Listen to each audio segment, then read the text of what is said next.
how well would you say you're able to be in the present? I'd say pretty well. Yeah, pretty well. I say when I'm around people, I'm in the present, but like when I'm alone, that's when I start like thinking about the future and all that. But most of the time when I'm with people, it's like always in the present.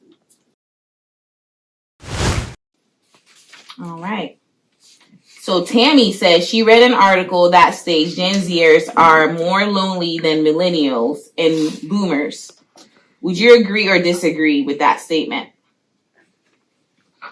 I agree because I'm an only child, so yeah. So I'm most of the time I'm alone in my room, but to keep me distracted, like prevent me to like not I'm alone is that I go in the internet a lot and I watch a lot of stuff. Like I go to YouTube, watch things that entertain me or something that's funny, but also it's hard for me. That's the bad thing. Being an only child and being alone is that I always reflect on myself, like of my life. It's like, wow, I'm here. It's like times go fast. Like I am changing. I'm going through this every single day, and now what's gonna be the next? You know? Mm-hmm. And yeah. Okay. Thank you. Let's hear from some. She hasn't said anything like in about an hour. I also am an only child, plus my parents are working like all the time. And so since like 10 years old, when we moved, I've been accustomed to always spending my summers by myself at home. Just like, you know, like my parents leave me stuff and all that. And I see them like 2 hours max a day, honestly. And younger, I was like, I have a lot of free time. I'm by myself because like it's a thing where it's like they trust me to leave me by myself and all that. And as I've gotten to middle school and high school and I've done activities, it's like that alone time turned more into like rest time. But now it's turning more into, oh, I don't have something. What do I do? And lately it has been feeling very lonely. And sometimes, even when I am with friends, I don't feel like I'm there. You're there, yeah. Yeah. Okay. Thank you for sharing. Go ahead. Personally, I am alone. I have a group of friends. I have a boyfriend, but I like to be alone. I would rather be alone most of the time than, no offense, being in a big group of people. Like, I love my big group of people. I love doing things with people, but if it came down to anything, I would rather be alone. Like when I always like to be in my room, I like to be left alone when I do things. I like to, you know, when in class they're like, oh, we're going to put on a movie. Oh, okay, I'm going to watch my show by myself though and do my own work. Yeah, so you don't feel lonely. I don't feel lonely. Yeah. But I like to be lonely. And like people are, and you know, everybody has a different opinion on being lonely and stuff. But I personally like it because then I can be myself in a different way than I am with other people. For sure. And so like, you know, when I'm by myself, like, everything comes out and then I'm like, oh my gosh, this is so nice. Like I don't have to deal with all the distractions that come in through my school life and with everybody else. And so like when I get that time alone, I actually feel like a good feeling, if that makes sense. Like I like to be alone. And yeah, that's a big controversial thing. Like people are like, oh, you like to be alone? That's kind of sad. I'm like, no, I actually like it. Like I like to have that time by myself and have to be, you know, away from people because then you get to breathe, it feels like. And yeah, have, you like, need your own it. breath. For sure. Thank you. Go ahead. I'm not alone for the majority of the time. At least whenever I'm at home, I always have the presence of my mom. And she's, bless you, and she's always great because I get to converse with her whenever I want to or whenever I need to. But with the article, I certainly do agree that a lot of our generation is alone, but it's out of our own decision because we possess this facade that we're always connected via social media. However, the brain isn't stimulated the same way of texting someone whenever they're however so many miles away, whenever in comparison to when they're right next to you and you're speaking to them on a one-to-one level. And so, yes, we're alone, but it's because I think many of us decide to do so, and maybe not even on purpose. Okay. And the quarantine situation has nothing to do with it either. I don't think so. No? No. Okay. Anyone else? Oh, go ahead.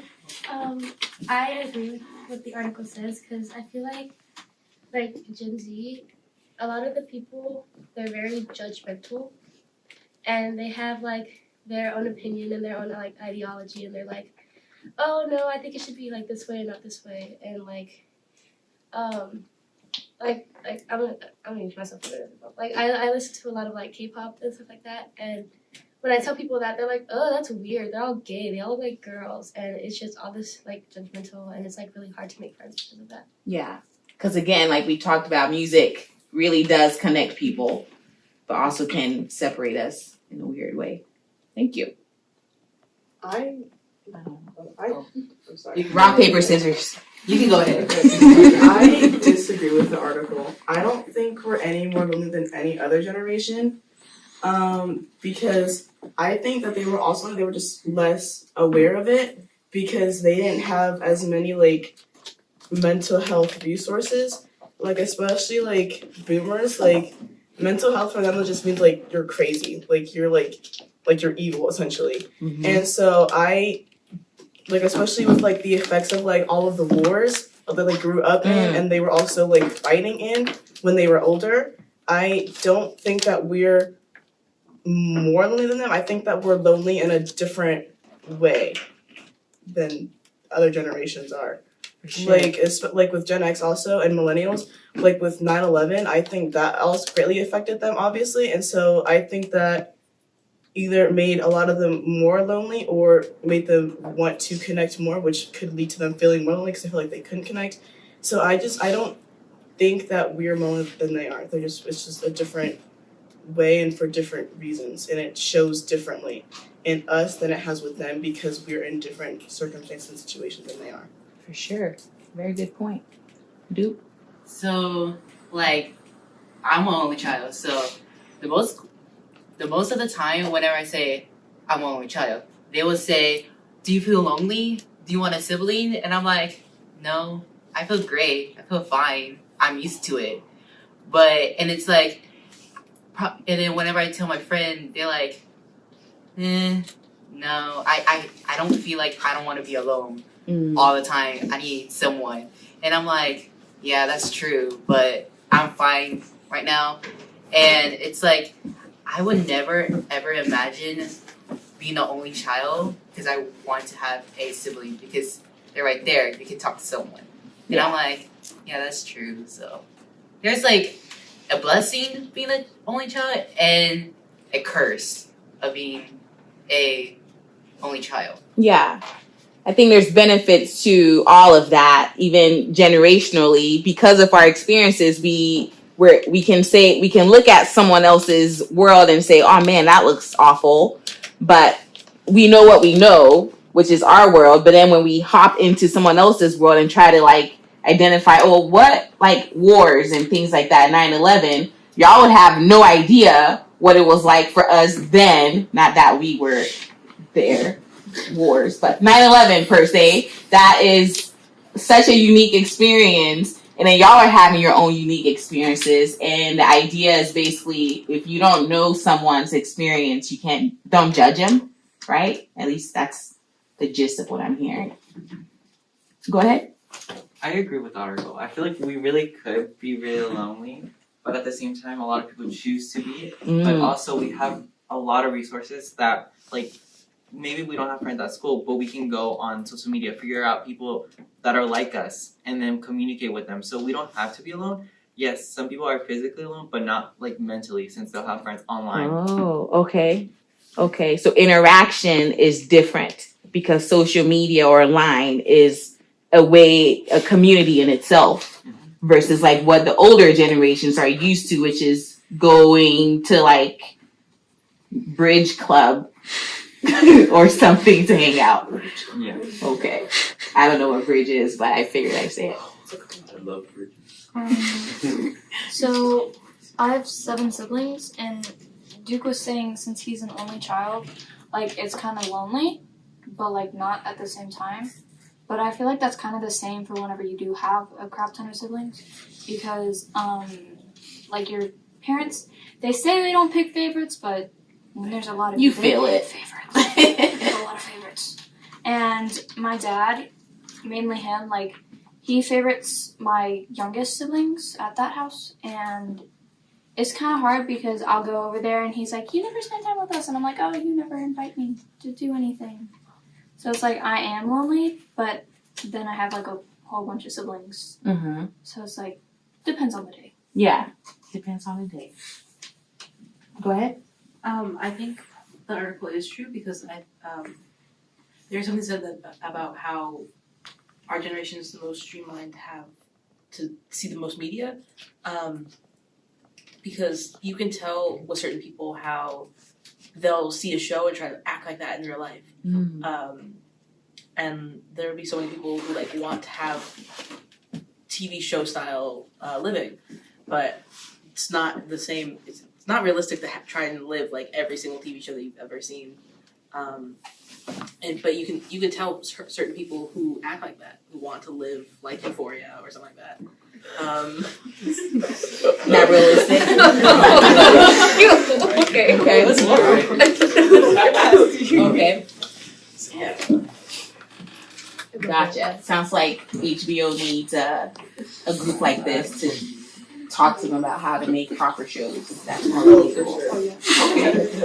Y'all hear that?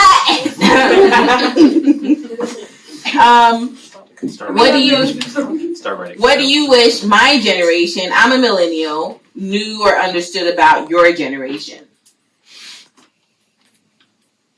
Can you repeat that? What do you wish my generation, me and Garza, what do you wish we knew about your generation or understood? What does Garza wish? No, I'm in the Our same Garza. generation, Millennials. Personally, like, okay, my mom's a millennial, so I think, like, I wish that she understood, like, different things on, like, how much we work and how much that we take in. Like, say some of us have jobs here that work from, like, we wake up at 6 a.m. to go to school, we have this 8-hour day, and then we work from, like, 4 to 10 p.m. And our day starts at 6 to 10. And I love my mom, but she complains a lot about her 7 to 4 job, and I'm like, dude, I wake up at 7 a.m. and I go to bed at like 11:30 because I'm working on other things, and she goes to bed at 9. And so I wish that she maybe would I wish that they would understand how it feels to, that we have stress too, and we have a lot on our plate as well, and that we understand that you have a high paying job and that you have a hard job, but we also have things going on. And that we also have a lot of stress, and we're not just, complaining. And we're not just, like saying, we're not complaining as such as that, like, they're always like, stop complaining, you have all this. And you're like, yes, I have all this, but I worked for all this for my 12-hour day that I'm up. Like the other day, last Saturday, I woke up at 4 a.m. for a competition and went to bed at 3 a.m. the next day. So I was like beaten to a pour, and she was like, what's wrong? Why are you complaining? You had this great day. I'm like, I have been up since 4 a.m. It is 2 a.m. right now, and I'm actually going to bed now. And so I wish that some millennials would understand that there is a lot of stress, and we know you're stressed, but there's also stress that we have, and that maybe don't take it as we're complaining, take it as we're trying to reach out so you understand. If that makes sense. Yeah, for sure. So basically the exact same argument, but no, not millennials. I'll branch to millennials, but also baby boomers because that's what my parents are. I love them so much, but yeah, that's their age bracket, and I do certainly wish there was a greater connection between our generation, Gen Z, right? Yeah, our generation, and then with millennials and baby boomers because. Although, yes, we work a lot, and I'm going to just use an example because that's an incredibly hard work day, basically a 12-hour wake period. But luckily, whenever we take tests, whenever we have assignments, they're not on a salary, and my decisions don't dictate the livelihood of my parents. I could never understand the journey my parents went through to go from one nation to here, or from Mexico to here, and then having the burden of carrying not only 3 children and then also having me here.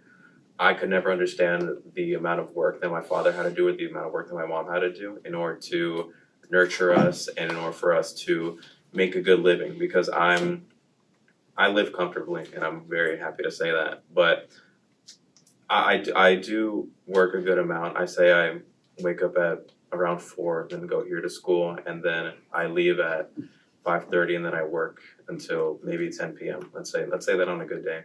But but my dad basically has the same day where he comes back, it's 5:30, and then he has to make a salary to care for not only me and my mom, but also my sisters, because one of them's pregnant, the other one has 2 children, and the other one is in New York. And so it's all very, very different worlds, very different lives that we live. And so it's crazy because I'll never understand them and they'll never understand me completely. But for us to have that sort of connection could definitely help alleviate some of the stress that we have, instead of us believing that we're on 2 entirely different planets.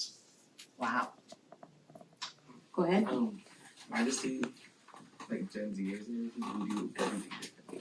Like from like a lot of millennials and everything, and we are like just changing, like with technology and everything. Like y'all like grew into it, but we were born with it. So like everything to us is like it's just different how we express love and everything. We could just like text things, like even like when people text other people, we can tell if it's like not the same tone. You know what I mean?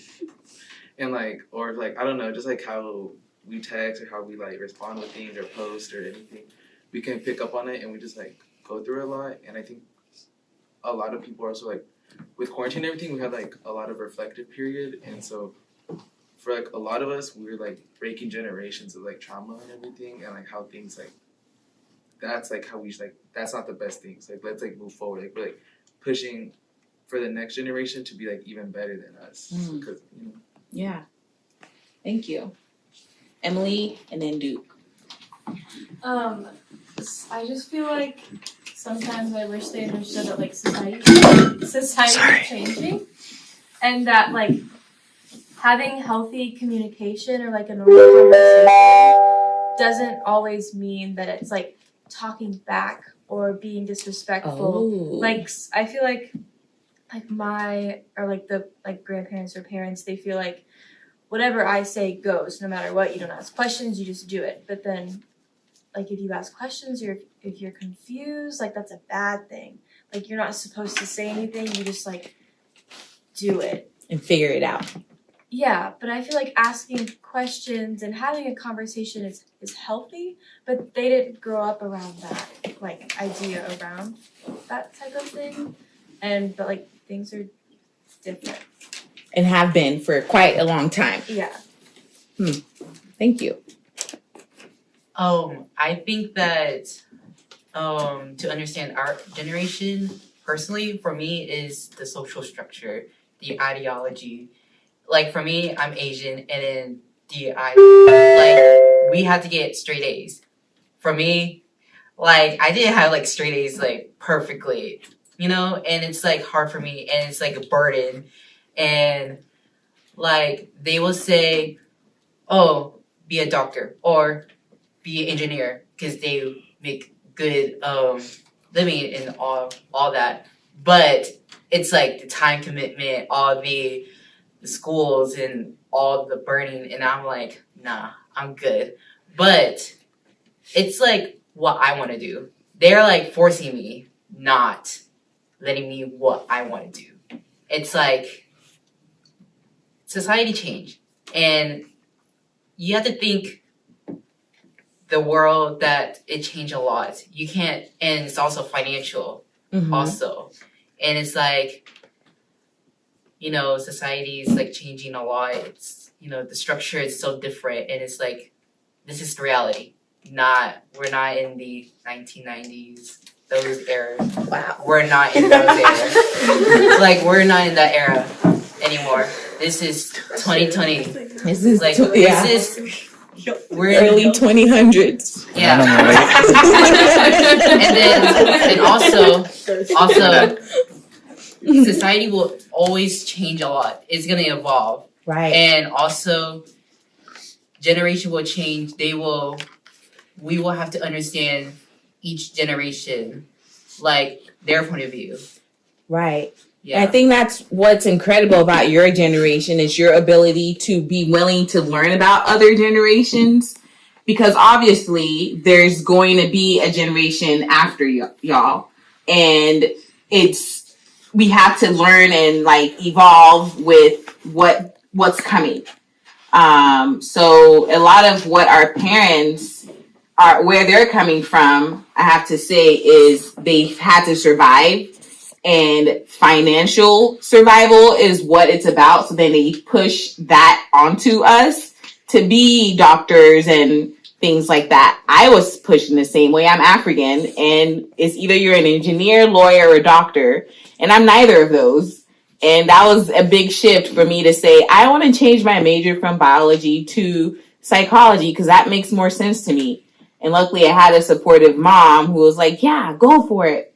But at the same time, it's very different. So I like that your generation is more like, hey, just listen to me. And when I'm asking questions, I'm not talking back. I just want to get more information. So thank you for that. I think that's very big in that way. I think it's funny because obviously Pauline and I are both millennials, and then something similar. So I was just listening to y'all talk. It feels familiar because both of us also have immigrant parents who are not from here. Mm-hmm. And so we've had very similar, because that's what we used to talk about when we were younger, is like, oh, yeah, it's the immigrant parent. That's why our parents are like that. They don't know that, they didn't understand, because that's something that we were on the same page about as far as both our parents. And then we also had siblings that we had to take care of, so we had similar lifestyles. But as far as like talking to your parents, because you guys are talking about us, but it's like, but I do understand that, but we also don't have kids, so maybe that's where some of that is playing from, because I feel like I do try to listen to y'all, and I do also try to give you a reason why I'm asking you to do something. I try to never say, do it because I said so. I try to give you a reason. I try. Because I also felt like our parents were like that with us. Just listen to me. Just do what I said. But I always thought that was the immigrant part of our experience, the culture part of it, because I feel like some of the American parents were a little different. They would be, oh, let's talk about your feelings. And I just assumed that was our parents not being from here. But it's similar to what some of you guys are saying. That's interesting to me, at least. So that's all. Yeah, I think there are a lot of cultural aspects of it. And I think because my mom had lived here for a longer time, that allowed her to be more flexible in encouraging versus discouraging my plans that I have. So that may be what's going on with some of your experiences too.